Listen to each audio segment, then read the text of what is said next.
वर्धन जी Australia से। राधे राधे महाराज जी, आपके चरणों में कोटि कोटि प्रणाम। महाराज जी, जब हमें बाल्यकाल से ही ये बताया गया है और सिखाया गया कि भगवान जी सब कुछ करते हैं, वही सभी के जीवन और मृत्यु अथवा इस संसार के प्रत्येक प्राणी के कर्मों का लेखा जोखा रखकर नीति व विधि अनुसार उचित निर्णय लेते हैं, तब हम एक साधारण मनुष्य होने पर ये कैसे जान सकते हैं कि कब, कहाँ, कैसे एवं क्या करना उचित होगा? हम कैसे जान सकते हैं? शास्त्र और संत जन ये भगवान के ही द्वारा लिखित और प्रेरित होते हैं। संतों के हृदय में बैठकर भगवान उपदेश देते हैं और शास्त्रों में ब्रह्म ऋषियों के हृदय में बैठकर लिखवाए गए हैं। तो हमको क्या करना चाहिए, क्या नहीं करना चाहिए, इसके लिए गीता में भगवान जी कहते हैं तस्मात् शास्त्रम प्रमाणम ते कार्याकार्यो व्यवस्थितो। शास्त्र वर्णन करते हैं ये करो ये ना करो। अब जन साधारण आदमी शास्त्र में तो प्रवेश पाया नहीं, तो सत्संग सुने। अगर सत्संग भी नहीं सुन पा रहा तो ईमानदारी से देखो, तुम्हारे हृदय में बैठा हुआ भगवान जब तुम गलत करना चाहते हो तो तुम्हें प्रेरित करता है कि नहीं कि गलत है? सच्चाई से बताओ। किसी शास्त्र में पढ़ो या ना पढ़ो, कहीं सुनो या ना सुनो, जब तुम गलत करना चाहते हो तो तुम्हारे हृदय में बैठा हुआ गुरु आपको प्रेरित करता है ना कि आप गलत कर रहे हो। आप उसकी बात नहीं मानते और गलत कर बैठते हो। कोई ये नहीं कह सकता कि मुझे पता नहीं था कि गलत है, क्योंकि हृदय में भगवान सबके बैठे हैं और सबको सूचना देते हैं। बड़ी धीमी आवाज में देते हैं, बहुत झीनी, ये गलत है। पर हमारी वासना इतनी प्रबल होती है कि हम उस बात की अवहेलना करके और गलत कर फिर हमें दंड मिलता है। फिर हमें कोई ये नहीं कह सकता मुझे पता नहीं था। गलत का पता होता है। हमारी बहन को कोई गलत देखे तो हमें बुरा लगेगा, तो हम किसी के बहन को बुरा क्यों देखें? आत्मना प्रतिकूलानि परेशान समाचरित। हमारी कोई निंदा करे तो हमें बुरा लगेगा, हम किसी की निंदा क्यों करें?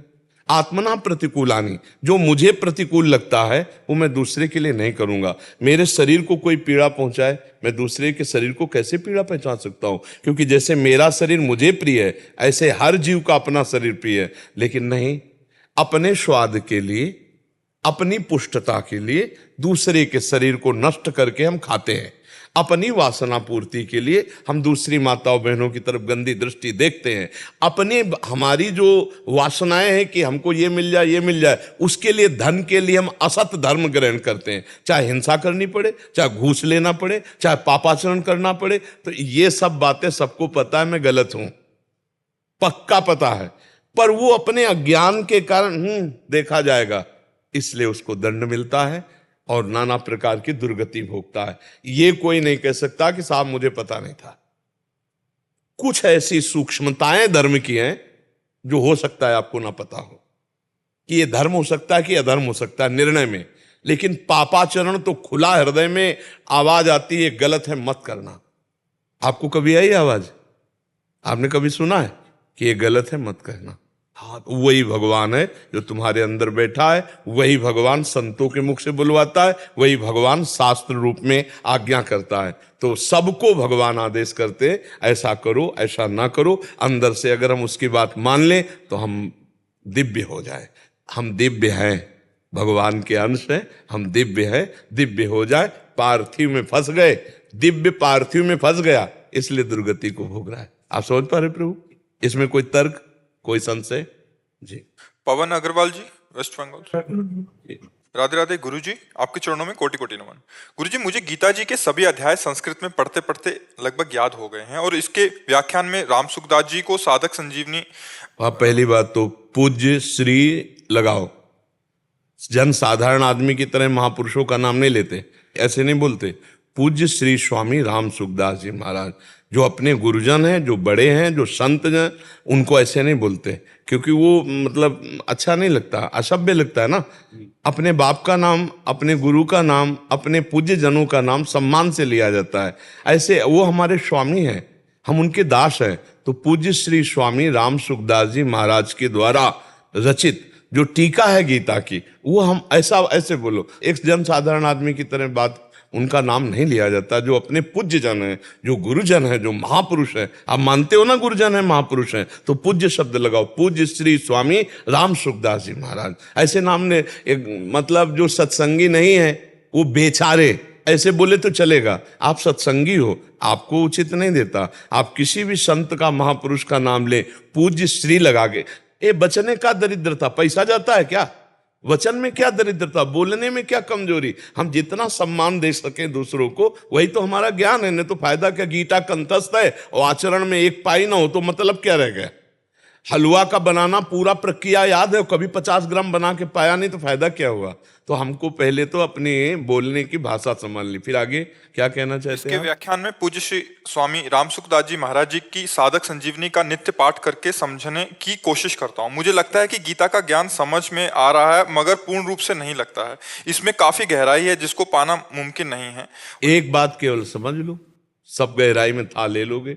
निरंतर भगवान का स्मरण करो, अनन्य चेता सततम अनन्यश्चिंतयन्तो माम। भगवान जहाँ कह रहे मेरा चिंतन करो, मेरे में मन लगा दो, मेरे में बुद्धि लगा दो, तुम मेरे में ही निवास करोगे। मय्येव मन आधत्स्व मयि बुद्धिम निवेशय निविशस्यसि मय्येव अतूर्ध्वम न संशया। बस अपने को क्या, गीता जी का संपूर्ण रहस्य है भगवान के भरोसे होकर भगवान का स्मरण करना, नाम जप करना। पढ़ लो, पूरा पढ़ लो, पूरा रहस्य है। सर्वधर्मान परित्यज्य मामेकम शरणम व्रज। ये पहला भगवान के भरोसे हो गए। दूसरा अनन्यश्चिंतयन्तो माम, जिसे कहा मन मना भव मद भक्तो माद्याजी माम नमः। बस सब गीता आ जाएगी, अपने आप अंदर आ जाएगी। अर्जुन जी को क्या प्राप्त हुआ? नष्टो मोहा स्मृतिर लब्ध्वा, भगवद स्मृति। भगवान ने आदेश किया मामुनिस्मर युद्ध च, अपने कर्तव्य का पालन और स्मरण। अगर भजन निरंतर नहीं हो रहा तो गीता याद कर लो, भागवत याद कर लो, रामचरितमानस याद कर लो, सब, फिर भी आपको परम विश्राम नहीं मिलेगा। क्यों? क्योंकि अंतराय है। जितनी देर गीता पढ़ा उतना समय तो सार्थक गया, इसके बाद का समय मनोरिंद्रिया विषयों में घूम रहे, तो वो अंतराय आपको परमानंद का अनुभव थोड़ी होने देगा। अभ्यास योग युक्तेन चेतसा नान्यगामिना, चित्त कहीं जाए ही ना, ऐसा अभ्यास करना है। गीता जी का, रामायण जी का, भागवत जी का, गुरुवाणी जी का, सब शास्त्रों का सार है। नाम जप करो, सत्संग करो, निरंतर नाम जप, सत्संग के द्वारा नवीन उत्साह होता है। क्या सब करूं? अल्यो अभी तक इतनी यात्रा हो गई, अभी तक आपको पता ही नहीं क्या आप आदेश करो, मैं वही जपना शुरू करूं। अभी तक गुरुदेव का वर्ण नहीं किया क्या? किए थे, बहुत पहले की बात है। बहुत पहले, कई युग बीती थी, थोड़ी हो गए, इसी जन्म में तो किया था। मंत्र याद है गुरुदेव ने जो दिया था? नाम याद है? तो बस चकाचक उसी नाम और मंत्र का जप करो। भगवान ही का तो नाम मंत्र दिया, तो बस खूब नाम मंत्र जप करो। देखो कभी कभी ऐसा होता है कि बाह्य गुरु की कुछ ऐसी चेष्टाएं हो जाती जिससे हमारी अश्रद्धा हो जाती। लोक व्यवहार में ऐसा होता है, जैसे मान लो प्रभाव, अब अज्ञानी जीव को तो कुछ ज्ञान है नहीं गुरु किसे बनाना चाहिए, तो प्रभाव सुना, प्रवचन सुना और दीक्षा ले ली, और कुछ फिर उसके जीवन में ऐसी घटनाएं घटी कि अश्रद्धा हो गई। तो हमको मंत्र और नाम में अश्रद्धा नहीं करनी चाहिए। जो हमको मिला वो सच्चिदानंदमय, जैसे गुरु ने कहा राम जपो कृष्ण जपो, तो अब हम वो बात पकड़ लें और कभी कोई चर्चा न करें कौन हमारा गुरु, क्या हमारा, कभी चर्चा न करें। बस हमारे गुरु हैं और हमारे गुरु ने हमको दिया है, बस खूब जहां मन लगे वहां सत्संग सुन ले और खूब नाम जप करे जो गुरु ने दिया, बढ़िया भगवान की प्राप्ति हो जाएगी। किसी से मतलब न रखे, ना अपने गुरु का नाम बतावे, ना अपने गुरु की निंदा करे और ना पास जाए जहां हमारी अश्रद्धा हो गई। बस प्रणाम करके उनकी आज्ञा पे चल दो, भगवान मिल जाएंगे। हमारी बात समझ लो। अगर उनकी निंदा करे, उनकी अवहेलना करे, उपहास करे, तो फिर नहीं। भगवान का ही सारा रोल है। ये स्वांग सब भगवान ही का है, इसीलिए बहुत संभल करके गुरु बनाना चाहिए। ऐसा नहीं कि 4 दिन प्रवचन सुना और गुरु बना लिया, 4 लोग गुरु बना रहे हैं तो हम भी बना लिया, नहीं। 1-2 साल पहले खूब बैठ के सत्संग सुने और उनकी चेष्टाएं देखे और देखे मन मिलता है कि नहीं, बात समझ में शास्त्रीय है कि नहीं, बात समझ में हमारा भाव जुड़ता है कि नहीं, हमारे अंदर कुछ परिवर्तन होता है कि नहीं, हमारे अंदर लगाव आ रहा है कि नहीं। पहले खुद अपने नेत्रों से देखना चाहिए, किसी दूसरे के कहने से किसी को गुरु नहीं बनाना चाहिए। अपने भगवान से प्रार्थना करें कि हमको आप गुरु रूप से मिलो, और जब मिलावें तब भगवान की कृपा से भगवान मान के उनको, और बस हमें लगता है कि अगर गुरु के वचन मान ले तो सब काम हो जाएगा। गुरु वाणी मानने से काम चलता है। जो गुरु ने बोला, जो गुरु वाणी में वो बात मान लो, सब कुछ हो गया। अगर बात ना माने तो पास भी रहने से काम नहीं बनेगा, बात ना माने तो पास भी रहने से वो फिर भगवत प्राप्ति नहीं। तो जो गुरु ने नाम दिया, मंत्र दिया, वो बढ़िया खूब जपो। जो भी दिया हो, किसी से कहा नहीं जाता गुरु मंत्र को, खूब जपो और गुरु में ब्रह्म बुद्धि रखो। भगवान के 3 लीलाएं हो रही जगत में, एक सतोगुणी लीला, एक रजोगुणी लीला, एक तमोगुणी लीला, एक सृजन लीला, एक पालन लीला और एक विनाश लीला। तीनों हमारे भगवान के, इसलिए हम उनको नमस्कार करते हैं और अपना भजन करते हैं।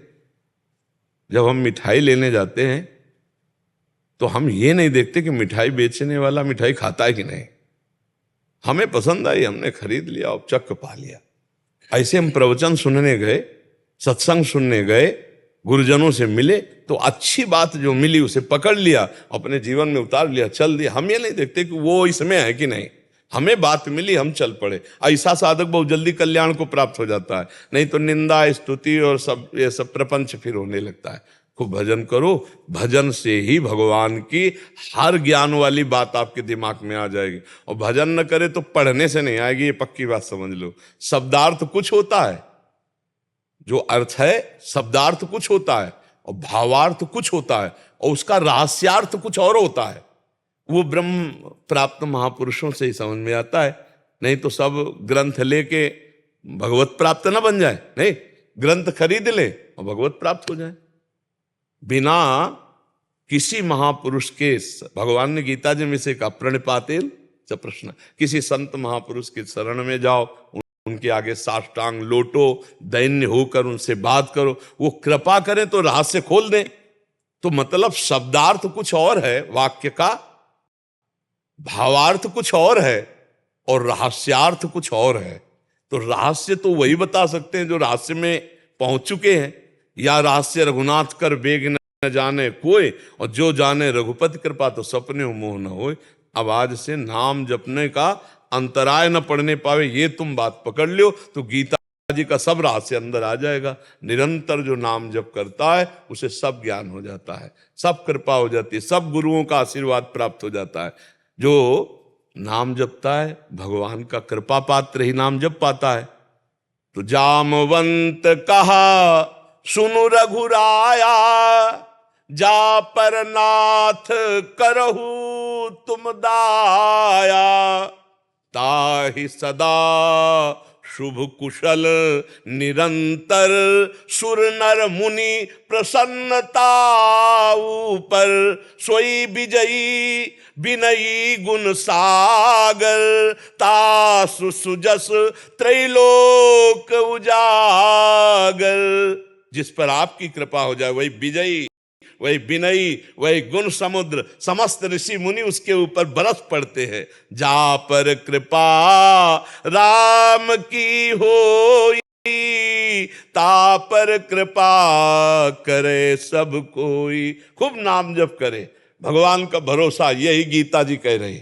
मां मनुष्य युद्ध से अपने कर्तव्य का पालन और डट के नाम जप, किसी से आशीर्वाद मांगने की जरूरत नहीं, सबका आशीर्वाद आपको प्राप्त हो जाए। और भजन न करे परपंच करे तो भाई चाहे जो कुछ कंठस्थ कर ले, चाहे गीता भागवत वेद कंठस्थ कर ले, और भजन ना करो तो लाभ नहीं मिलेगा भाई, पक्की बात समझ लो।